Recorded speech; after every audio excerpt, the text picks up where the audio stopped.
السلام علیکم اسٹوڈنٹس، کیا حال چال ہیں آپ کے؟ امید کرتی ہوں آپ خیریت سے ہوں گے اور اپنا خوب خیال رکھ رہے ہوں گے۔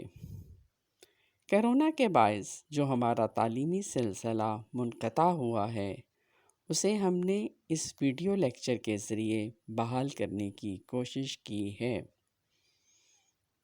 جماعت ہشتم وہ اپنی اردو کی کتابیں نکالیں، صفحہ نمبر 40، عنوان ہے شہری دفاع۔ اس سے قبل کہ ہم پڑھائی آغاز کریں، میں آپ کو عنوان کا مطلب بتاتی ہوں۔ شہری کا لفظ شہر سے نکلا ہے۔ شہر کے معنی ہیں علاقہ، جگہ وغیرہ، اور شہری کے معنی ہوئے کسی شہر کے یا کسی جگہ کے یا کسی علاقے کے رہنے والے لوگ۔ دفاع کے معنی ہیں تحفظ، حفاظت، دیکھ بھال۔ یوں اصطلاحی طور پر عنوان کے معنی ہیں لوگوں کی جان و مال کی حفاظت کرنا، ان کا خیال رکھنا، مشکل وقت میں ان کی مدد کرنا۔ دوسرے ملکوں کی طرح حکومت پاکستان نے بھی ایک محکمہ بنا رکھا ہے جس کا نام شہری دفاع ہے۔ یہ محکمہ جنگ اور امن دونوں صورتوں میں لوگوں کا خیال رکھتا ہے، ان کی دیکھ بھال کرتا ہے۔ کچھ لوگ اس محکمے کے باقاعدہ ملازم ہوتے ہیں، انہیں اجرت دی جاتی ہے، اور کچھ لوگ رضاکارانہ طور پر لوگوں کی خدمت کرتے ہیں۔ ہمارے ہی ملک پاکستان میں عیدی کے نام سے جو ایک ٹرسٹ قائم ہے اور کام کر رہا ہے وہ شہری دفاع کے ہی زمرے میں آتا ہے۔ اس محکمے کے لوگ خدا نخواستہ کہیں کوئی حادثہ ہو جائے تو زخمیوں کی بر وقت مرہم پٹی کرتے ہیں، اور جنگ کی صورت میں لوگوں کو تربیت دیتے ہیں کہ کیسے اس کا مقابلہ کرنا ہے۔ اس کے علاوہ اس محکمے کے دیگر اور بھی کام ہیں جو اس سبق کے دوران ہم پڑھیں گے۔ اس سبق کی پڑھائی شروع کرتے ہیں۔ سب سے پہلے خاص الفاظ دیکھیں۔ اسٹوڈنٹس، آپ اپنی کاپیاں اور پین بھی تیار رکھیں۔ جو مشکل الفاظ کے معنی میں آپ کو بتاتی جاؤں گی اسے آپ قلم بند کرتے جائیں، یعنی کہ تحریر کرتے جائیں۔ پہلا لفظ ہے ایمرجنسی، ناگہانی، اچانک سے جو چیز ہو جائے۔ خواہ مخواہ، بے فضول، بیکار، ایسے ہی۔ گامزن، رواں دواں، ترقی کی طرف قدم اٹھانا، تیز چلنا۔ حمائل، گلے میں باہیں ڈالنا، جیسے اکثر بچے اپنے والدین کے گلے میں باہیں ڈال کرتے ہیں۔ لرزا دینا، تھر تھرا دینا، کپ کپا دینا۔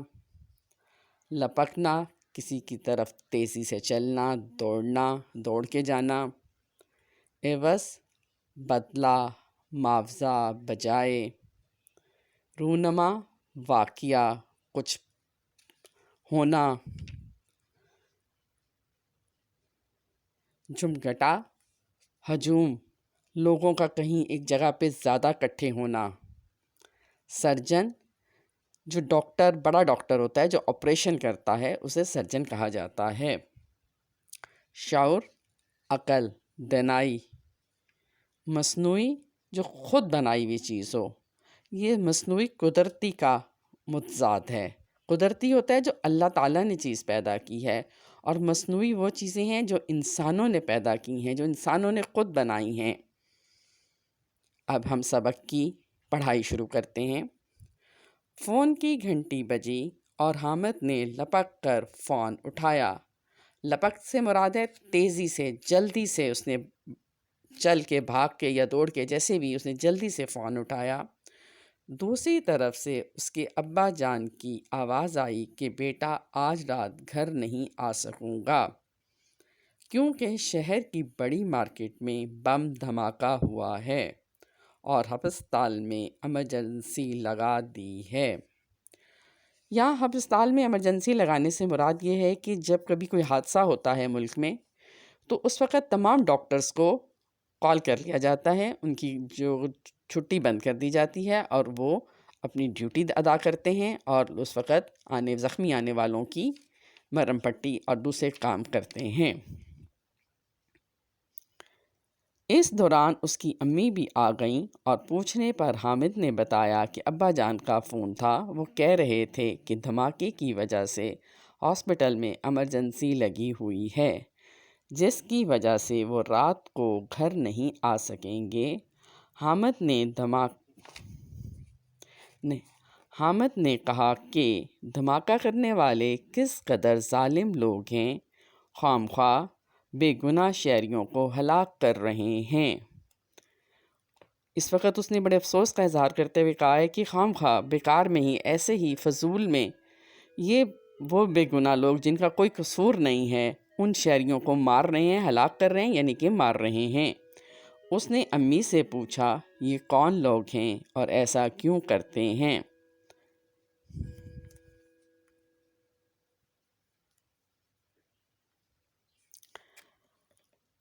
امی جان نے اسے بتایا بیٹا یہ ملک اور قوم کے دشمن ہیں، یہ نہیں چاہتے کہ ہمارا ملک ترقی کی راہ پر گامزن ہو اور خوشحال بنے۔ امی جان نے اس کو بتایا کہ یہ جو لوگ ہیں، جو یہ ملک اور قوم کے دشمن ہیں، ان کا مقصد کیا ہے؟ ان کا مقصد یہ ہے کہ یہ چاہتے ہیں کہ ملک جو ہے ترقی نہ کرے، گامزن نہ ہو، کہ ترقی کی راہ پر تیزی سے نہ چلے، رواں دواں نہ ہو اور خوشحال نہ ہو۔ ظاہر ہے جب لوگ اپنا کام کریں گے، لوگوں کے پاس پیسے آئیں گے، لوگ مالدار ہوں گے تو خوشحال بھی ہوں گے۔ وہ جب ان کی ضروریات پوری ہو جائیں گی تو وہ ظاہر خوشحال ہوں گے۔ اور یہ لوگ جو ملک دشمن ہیں، وہ یہ نہیں چاہتے کہ ملک ترقی کرے، پھلے پھولے۔ اس کے بعد امی نے حامد کو اپنے جانے کے لیے کیا کہا، کیونکہ رات بہت ہو چکی تھی۔ حامد چپ چاپ اپنے کمرے کی طرف چلا گیا۔ وہ بستر پر لیٹ گیا مگر اسے نیند نہیں آ رہی تھی۔ وہ مسلسل سوچتا رہا کہ یہ سب کیا ہو رہا ہے، یہ کون لوگ ہیں جو چند سکوں کے عوض قیمتی جانوں کا سودا کرتے ہیں۔ چند سکوں کے بدلے میں یہ قیمتی جانوں کا سودا کرتے ہیں، یہ لوگوں کو مار دیتے ہیں کہ انسانی جان بہت قیمتی ہے۔ اسٹوڈنٹس، انسانی جان کا کوئی نیم البدل نہیں ہے۔ تو کہتے ہیں کہ جو لوگ انسانی جانوں کا دشمنی کرتے ہیں، انسانی جانوں کا سودا کرتے ہیں نا، مراد یہاں یہ ہے کہ وہ لوگ جو دشمن عناصر ہیں، وہ جب ہنگامہ کرتے ہیں، حادثہ کرتے ہیں، بم پھوڑتے ہیں، تو اس کا نتیجہ کیا ہوتا ہے؟ اس کے نتیجے میں بہت سی انسانی جانیں ضائع ہو جاتی ہیں۔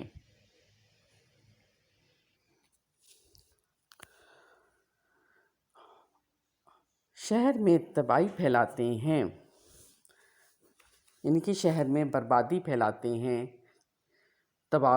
یہی باتیں سوچتے سوچتے حامد سو گیا۔ دوسرے روز شام کی چائے پر اس کی ابا جان سے ملاقات ہوئی۔ حامد کے پوچھنے پر انہوں نے بتایا کہ کس طرح رات بھر زخمیوں کا آپریشن اور ان کی مرہم پٹی کرتے رہے۔ حامد نے ابا جان سے پوچھا کہ میں کس طرح ان لوگوں کی مدد کر سکتا ہوں جو بم دھماکے میں یا کسی حادثے میں زخمی ہو جاتے ہیں۔ اب حامد جو ہے وہ ان لوگوں کی مدد کرنا چاہتا تھا جو بم دھماکے میں زخمی ہو جاتے ہیں۔ اس کے دل میں بھی ہمدردی کا جذبہ پیدا ہو رہا تھا، تو اس نے اپنے ابا جان سے پوچھا۔ اب دیکھیں ابا جان اسے کیا بتاتے ہیں۔ ابا جان نے اسے بتایا کہ اس کے لیے اسے ابتدائی طبی امداد کی تربیت لینا اور مشقیں کرنا پڑیں گی۔ ابتدائی طبی امداد سے یہاں مراد یہ ہے کہ جو مرہم پٹی کی جاتی ہے، جو انہیں کوئی بھی حادثے میں کوئی زخمی ہو جاتا ہے تو اس کو جو سب سے پہلی ابتدائی سب سے پہلی جو سہولت فراہم کی جاتی ہے وہ ہوتی ہے مرہم پٹی کرنا، کیونکہ زخمیوں کے جو خون بہہ رہا ہوتا ہے اس لیے ضروری ہوتا ہے کہ اس وقت ان کی مرہم پٹی کی جائے، اور اس کے لیے اسے تربیت لینی پڑے گی، اسے سیکھنا پڑے گا۔ ابتدائی طبی امداد کی تربیت کے لیے حکومت نے محکمہ شہری دفاع قائم کر رکھا ہے۔ یہ ادارہ کسی بھی حادثے کی صورت میں زخمیوں کو ابتدائی طبی امداد فراہم کرتا ہے، مہیا کرتا ہے، دیتا ہے، یعنی کہ شہری دفاع کے ادارے نے ابتدائی طبی امداد فراہم کرنے کا معقول انتظام کر رکھا ہے۔ ہر صحت مند شخص کو رضاکارانہ طور پر اس کی تربیت حاصل کرنی چاہیے۔ جو اس کے لیے ایک شرط ہے کہ بندہ صحت مند ہو، کیونکہ بیمار بندہ تو خود اپنی مدد نہیں کر سکتا، وہ دوسروں کے لیے کیسے مددگار ثابت ہو سکتا ہے۔ ہمارے ہاں ابتدائی طبی امداد کا شعور بہت کم ہے، جیسے کہ میں آپ کو شعور کا مطلب بتا چکی ہے، فقدان، دانائی، عقل۔ تو کہہ رہا ہے کہ ہمارے ہاں جو ہے یہ ابتدائی طبی امداد دینے کا رجحان کم ہے، لوگوں کو اس کی سمجھ بوجھ نہیں ہے، لوگوں کو اس کا خیال نہیں آتا، جس کی وجہ سے حادثے میں زخمی ہونے والے افراد بروقت ابتدائی طبی امداد نہ مل سکنے کی وجہ سے موقع پہ دم توڑ دیتے ہیں۔ موقع پہ دم توڑ دینے سے مراد یہ ہے کہ وہ بیچارے مر جاتے ہیں، دنیا فانی سے رخصت ہو جاتے ہیں، یا پھر عمر بھر کے لیے معذور ہو جاتے ہیں۔ اگر جو بچ بھی جاتا ہے وہ حادثے سے، اس کو ابتدائی طبی امداد نہ ملنے کی وجہ سے کوئی اس کا ٹانگ، بازو مفلوج ہو جاتا ہے اور وہ معذور ہو جاتا ہے۔ ہمیں ایسے موقعوں پر کیا کرنا چاہیے؟ حامد نے پوچھا۔ ابا جان بولے، پہلے تو ہمیں ایسے حادثے روک تھام کے لیے اپنے ارد گرد نظر رکھنی چاہیے تاکہ ملک کا کوئی دشمن اس طرح کی حرکت نہ کر سکے، اور اگر کہیں اس طرح کا حادثہ رونما ہو جائے تو ہمیں وہاں جھمگھٹا نہیں بنانا چاہیے، اس سے زخمیوں کو طبی امداد میں رکاوٹ پیدا ہوتی ہے۔ اچھا اسٹوڈنٹس، دیکھا گیا ہے کہ جب کوئی حادثہ ہوتا ہے تو وہاں بہت سارے لوگ اکٹھے ہو جاتے ہیں، گیدرنگ کر دیتے ہیں، ہجوم بنا لیتے ہیں، تو اس کا نتیجہ کیا ہوتا ہے کہ جو اصل زخمی بندہ ہوتا ہے اس تک رسائی مشکل ہو جاتی ہے۔ وہ ہجوم میں سے آپ گزر کے جا کے ہی اس کی اگلے کی مدد کریں گے نا، تو وہ ذرا مشکل ہو جاتی ہے۔ تو اس نے کہا کہ سب سے پہلی اسی چیز سے ہمیں روک تھام کرنی ہے کہ ہمیں جھمگھٹا نہیں بنانا، ہم نے لوگوں کو نہ خود کھڑے ہونا ہے زیادہ دیر، نہ لوگوں کو کھڑے ہونے دینا ہے۔ ہنگامی حالت میں ان عمارتوں کو خالی کرنے کے لیے راستوں کا تعین لازمی کرنا چاہیے، اس سے عام طور پہ لوگوں کی آگاہی اشد ضروری ہے۔ اشد ضروری سے مراد ہے بہت ضروری ہونا۔ آگ بجھانے والے آلات کا عمارت میں ہونا بہت ضروری ہے۔ وہ کہہ رہا ہے کہ ہنگامی حالت میں اگر کسی بلڈنگ میں آگ لگ جاتی ہے تو سب سے پہلی جو چیز ہے وہ یہ ہے کہ راستوں کا تعین ہو، تاکہ ہمیں راستے معلوم ہوں۔ اس عمارت میں داخل ہونے کے کئی راستے ہو سکتے ہیں، لیکن ہمیں وہ راستہ اختیار کرنا ہے جو مختصر ہے، جس سے لوگوں تک جلد رسائی ممکن ہو سکے، لوگوں کو جلد طبی امداد دی جا سکے۔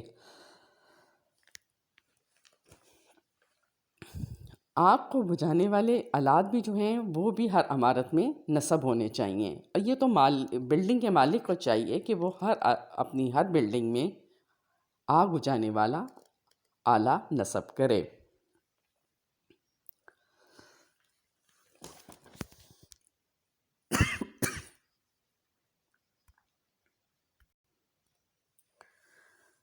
زخمیوں کو کھلی تازہ ہوا میں لانا چاہیے تاکہ انہیں سانس لینے میں دشواری نہ ہو۔ دھوئیں سے بے ہوش ہونے والوں کے کپڑوں کو ڈھیلا کر دینا چاہیے اور ان کے منہ پر ٹھنڈے پانی کے چھینٹے دینے چاہیے۔ جب کہیں آگ لگ جائے تو جو سب سے پہلی چیز ہے وہ یہ ہے کہ زخمیوں کو تازہ ہوا میں لایا جائے، کیونکہ جب آگ لگتی ہے اور دھواں انسان کے اندر جاتا ہے تو پھیپھڑے جو ہیں وہ ان کی کام کرنے کی رفتار سست ہو جاتی ہے، کیونکہ انہیں آکسیجن کی کمی ہو جاتی ہے۔ تو ایسی صورت میں ضروری ہے کہ انہیں تازہ ہوا میں لایا جائے تاکہ ان کو آکسیجن مناسب مقدار میں مل سکے اور ان کے لیے سانس لینا آسان ہو سکے۔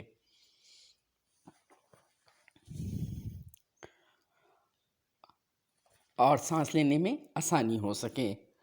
دوسری بات یہ ہے کہ جو دھوئیں سے بے ہوش ہو جاتے ہیں، جب دھواں انسان کے اندر چلا جاتا ہے اور پھیپھڑے جو ہیں وہ تقریباً کام کرنا چھوڑ دیتے ہیں، تو ایسے لوگوں کی سب سے پہلی چیز جو ہے ان کے کپڑے ڈھیلے کیے جائیں۔ اگر کسی نے کوئی شرٹ پہنی ہوئی ہے تو اس کے بٹن کھول دیے جائیں تاکہ اسے تازہ ہوا ملے، تاکہ آکسیجن اس کے اندر زیادہ سے زیادہ اور آسانی سے جا سکے۔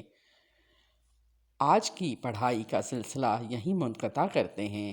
باقی سبق ہم لیکچر 2 میں پڑھیں گے۔ اب اس کے ذرا مشکل الفاظ کے معنی جو میں نے آپ کو پہلے بھی بتائے تھے، میں آپ کو دوبارہ دکھا رہی ہوں، اب انہیں ایک دفعہ نوٹ کر لیں۔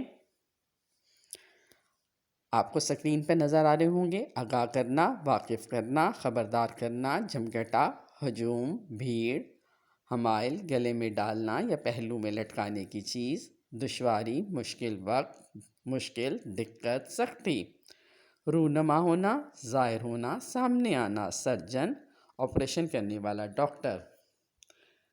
کچھ اور الفاظ معنی موجود ہیں، انہیں بھی آپ دیکھ لیں، جو میں پہلے بھی آپ کو بتا چکی ہوں۔ اسے آپ نوٹ ڈاؤن کرنا چاہیں تو نوٹ ڈاؤن کر سکتے ہیں انہیں آپ۔ اب ہم اس کے مشق کی طرف آتے ہیں۔ ابا جان نے، پہلا سوال ہے، ابا جان نے فون پر کیا بتایا؟ ابا جان نے فون پر بتایا کہ آج رات وہ گھر نہیں آ سکیں گے کیونکہ شہر کی بڑی مارکیٹ میں بم دھماکہ ہوا ہے اور ہاسپٹل میں ایمرجنسی لگا دی گئی ہے۔ کوسچن نمبر 2 دیکھیں۔ بم دھماکے کا سن کر حامد نے کیا سوچا؟ حامد نے سوچا کہ دھماکہ کرنے والے کس قدر ظالم لوگ ہیں، خواہ مخواہ بے گناہ شہریوں کو ہلاک کر رہے ہیں۔ یہ آنسر آپ دیکھ سکتے ہیں کہ جو سبق کا پہلا صفحہ تھا اس کے پہلے پیراگراف میں ہی ہے، اس کا جواب موجود ہے۔ تیسرا سوال دیکھیں، دھماکہ کرنے والے کون لوگ ہیں؟ اس کا آنسر بھی آپ کے پہلے صفحہ نمبر 40 پر موجود ہے کہ والدہ نے کیا بتایا تھا اس کو۔ میں ابھی آپ کو ایک دفعہ نوٹ ڈاؤن کروا دیتی ہوں، آپ تحریر کر سکتے ہیں۔ دھماکہ کرنے والے ملک اور قوم کے دشمن ہیں، وہ نہیں چاہتے کہ ہمارا ملک ترقی کی راہ پر گامزن ہو اور خوشحال ہو۔ کوسچن نمبر 4 دیکھیں، محکمہ شہری دفاع کس لیے قائم کیا گیا ہے؟ محکمہ شہری دفاع ابتدائی طبی امداد کی تربیت کے لیے حکومت نے قائم کیا ہے۔ یہ ادارہ کسی بھی حادثے یا ناگہانی آفت کی صورت میں سہولتیں فراہم کرتا ہے۔ اب لاسٹ کوسچن کی طرف دیکھیں، اگر کسی کے کپڑوں میں آگ لگ جائے تو فوری طور پہ کیا کرنا چاہیے؟ بھی ہم نے پڑھا تھا، ابھی میں نے آپ کو ڈیٹیل میں بھی بتایا تھا۔ امید کرتی ہوں کہ آپ اس کو خود بھی تحریر کر سکیں گے، لیکن ایک بار پھر میں آپ کو قلم بند کروا دیتی ہوں۔ سب سے پہلی بات تو یہ کریں، اس کے اوپر کوئی موٹا کپڑا رضائی ڈال دیں اور زمین پر لٹانا شروع کر دیں اور زمین پر اس کو لوٹانا شروع کر دیں۔ ایسی صورت میں بھاگنا نہیں چاہیے، اس کے کپڑے ڈھیلے کر دیں تاکہ اس کو سانس لینے میں آسانی ہو۔ ایسی صورت میں اگر آپ کسی گتے یا کاغذ کے ذریعے اسے ہوا دے سکیں تو وہ بھی بہتر ہے اس کے لیے۔ آج کا لیکچر ہم اس مشق پر اختتام کرتے ہیں، انشاءاللہ اس امید پر کہ انشاءاللہ اب ہم جلد دوسرا لیکچر میں آپ سے ہماری ملاقات ہوگی۔ تب تک خدا حافظ۔